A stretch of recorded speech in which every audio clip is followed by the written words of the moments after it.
V dobrodelni trgovini Sonček po cenah od nekaj centov do nekaj evrov prodajajo podarjene stvari, kot so oblačila in obutev, modne dodatke, družabne igre, knjige, igrače, izdelke za dom in raznolike predmete, ki jih izdelajo sami. Na dan praznovanja je bilo v trgovini živahno, a tega so člani društva Sonček, ki tja prihajajo vsakodnevno, tudi vajeni. Trgovina je namreč vsakodnevna postaja za številne člane društva na vozičku, pa tudi za vse, ki se s tam zaposlenimi prijateljijo. Zato ima trgovina tudi pomembno socializacijsko in družabno funkcijo. Začetki so bili precej zadržani, ampak zdaj pa nas ljudje spoznavajo, so nas sprejeli za svoje in se zelo dosti ljudi vrača. Sami smo videli pri sorodni organizaciji v Veliki Britaniji, v Londonu, da imajo podobne trgovine, katerim se reče charity shop. Predvsem namen teh trgovin je zbiranje rabljenih oblačil in stvari za dom in njihova prodaja. V bistvu so to donacije in z temi finančnimi sredstvi se polfinancirajo programi matične organizacije. Se pravi, v našem primeru mi želimo z našo trgovino financirati recimo obnovitveno rehabilitacijo, ker vsakdo od nas želi biti uspešen, zlasti na delovnem področju, in to jim tudi veliko pomeni. Se pravi, oni delajo kot prodajalci, sicer kot prostovoljci, ampak in dobivajo tudi en del povrnjenih stroškov. Na Filozofski fakulteti sem v 3. letniku prevajalstva, angleščine pa slovenskega jezika s književnostjo.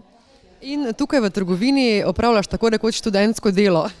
Neka vrsta, ja, čeprav je pa to prostovoljsko delo, ampak ja, vseeno septembra, ko sem končala vse izpite, letos sem delala v trgovini enkrat na teden, običajno je bilo to v dopoldanskem času. Mislim, da se je danes že ta status kar precej izboljšal, glede na to, kako je bilo v preteklosti, da velikokrat te osebe s cerebralno paralizo niti nismo mogle biti normalno vključene v družbo.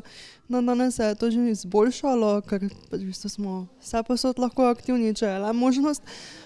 Pa tudi ta trgovina veliko prispeva k temu, bi rekla, zaradi tega, ker nam v bistvu nudi delo, ki ga lahko upravljamo. Recimo tudi tempo je primeren našim zmožnostim. Na mesec se na račun trgovine zbere dobrih 1000 evrov, od katerih je treba odšteti stroške obratovanja in manjše plačilo prostovoljcem. Same prostore jim sicer občina namenja v brezplačno uporabo. Denar, ki ostane, gre v rehabilitacijske programe. To pomeni delovno-terapevtske počitnice za okoli 60 oseb s cerebralno paralizo, ki gredo poleti brez staršev, vendar vsak s svojim spremljevalcem in zdravstvenim osebjem na rehabilitacijo na Debeli rtič, v Elerje pri Škofijah ali na Pohorje. Tam delovno počitnikuje tudi okoli 20 otrok s starši. Pravkar režem trakove za božična darila, ki bodo šla potem v prodajo za praznike, in s tem bomo nekako omogočili ljudem, da če pride v našo trgovino, da imajo nekako možnost izbire, kaj pokloniti ljudem za praznike. Kako sicer poteka tvoj dan? Prideš kaj v to trgovino delati? Ja, tudi delam, prostovoljno enkrat tedensko. Sem vedno rad pridem, ker so vsi zelo prijazni, vzdušje je super. Tako da, dokler proizvajalec računalniških tehnik, trenutno čakam na zaposlitev na rehabilitacijo na Soči, na Pobrežju, in dokler sem na čakanju, hodim pomagati vsem v trgovini in tudi na VDC na Pobrežje, da sem nekje vključen. Sara, kako dolgo že delaš v tej trgovini? Skoraj 1 leto. Kakšne pa so tvoje naloge, zadolžitve tukaj, kaj počneš? Strankam pomagam v zvezi z izdelki varstveno-delovnega centra Pobrežje Maribor. Prodajam jim naše izdelke, ki jih naši sončki izdelujejo.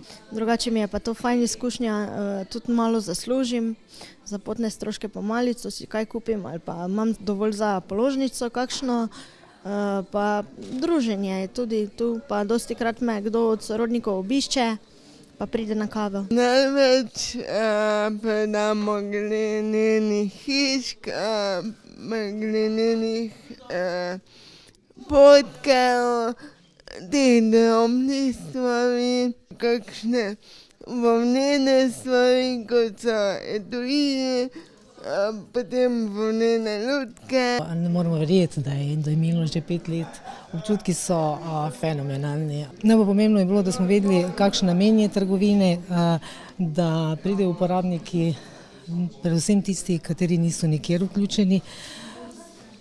Pride okrog 9, delamo nekako izmensko, zjutraj in popoldan. Sem si že nekaj let nazaj zapomnila, ko je ena stranka prišla, pa je rekla, da vsaka stvar v tej trgovini ima že eno zgodbo za sabo. Predsednica društva meni, da je njihova trgovina zgodba o uspehu. Še naprej bodo veseli vsake donacije. Če pa boste v trgovino zašli tudi samo na klepet, pa vam bodo z veseljem postregli kavico in z vami delili košček svojega življenja.